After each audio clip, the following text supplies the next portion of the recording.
kasipat, ngayon mga kasipat, matutunghayan natin mga kasipat yung ano, mga tournament interagency tournament sa pickleball.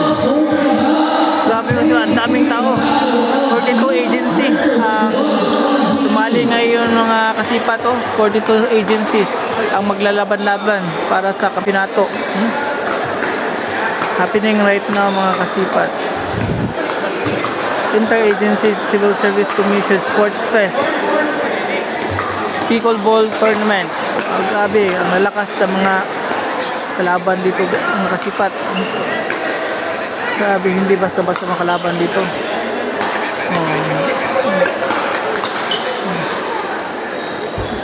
Ang ganda ng venue guys, ang init dito pero lalabasan ka talaga, lalabasan ka ng pawis.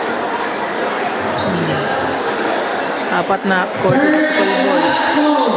Bye bye ko sa I love you all.